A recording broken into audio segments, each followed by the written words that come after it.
come out and show our numbers or do these actions, but we build a movement. We build a movement for true change. We're keeping our demands very simple. So we can work with the anti-war right and we can work with the anti-war left. And our demands are just bring our troops home, stop drone bombing, close the bases, stop using military contractors. You and I both know there's more mercenaries in Iraq and Afghanistan than there are active soldiers. It's all about war profiteering. Bring those troops on, bring our contractors up, close the bases, and close the forces systems. And then when we've accomplished that, we can start building a true anti-empire movement where we close all of the bases around the world, start bringing our troops home, stop spending so much money on the military-industrial complex, create a healthy society here in America.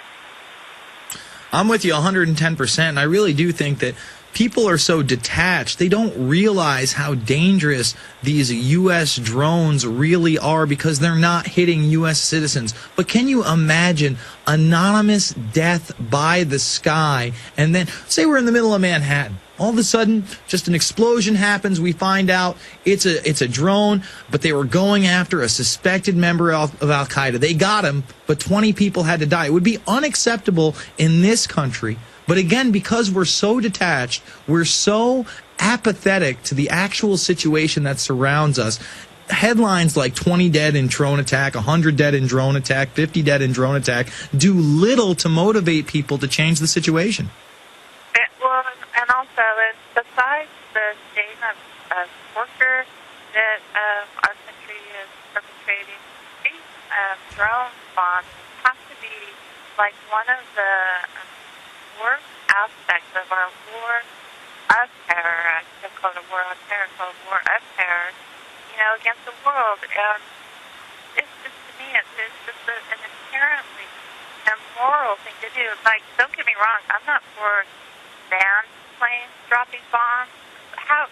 Jason, how much vulnerability do pilots, U.S. Air Force pilots have anymore? They fly over target, they drop a bomb, they're miles away before the bomb is hit.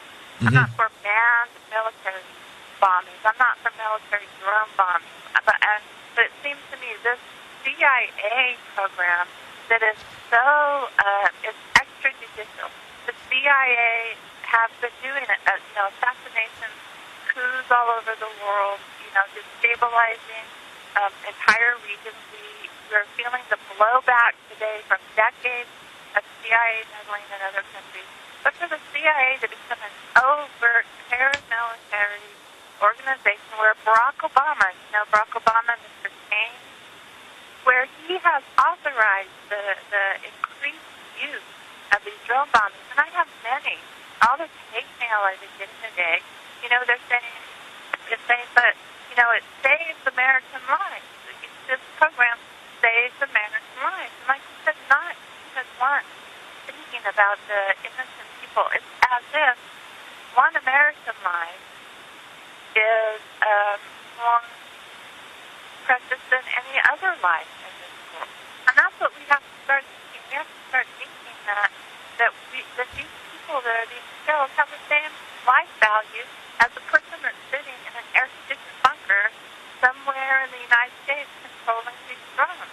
And not only are those drones being used in the Middle East, but the INF, they can use drones around the perimeter of the United States, 100 miles in. That encompasses 2/3 of our population, Jason. That encompasses 9 out of the 10 largest cities in America. So we can be surveilled with drones. There's just a whole range of things that the Air Force and the CIA and law enforcement are doing against our civil rights with these drones. Well, I'm glad you brought up law enforcement because Miami has now openly stated that they are using drones in order to fight crime And, they're going to do this just like they've done everything in the past. They're going to do it incrementally. You're going to see this type of behavior in one big city and then the next big city, and then it's going to be the norm across the country. And before we know it, we're all going to be surveilled by drones. And then all of a sudden, they're going to have to start using those drones not only to surveil people, but to take out high-value targets. And we'll probably be so brainwashed by then, we're going to allow it in this country. We're probably going to say it saves lives because we're saying it saves lives overseas. But as far as I know, the 19 hijackers, none of them were from Pakistan. So how are we saving lives on the ground in Pakistan if we don't even have soldiers on the ground in Pakistan? Of course, they'll make the argument, well, they're on the border and they're working with Al-Qaeda and they may not be pulling the trigger, but they're supporting our enemies who are over here killing our boys. But like you said, when you read the articles, they're suspected Al-Qaeda. And they don't want to talk about the dozens of civilians, the women and children they're killing with these drone attacks as well. We'll be back after this with Cindy Sheehan. It's the Info Warrior.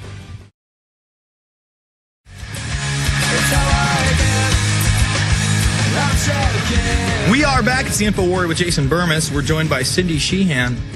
And Cindy, talk a little bit about your online book you released some months back that you discussed the robber class, because you really do identify that this is not a right or left issue, that there is a predator class out there that controls things.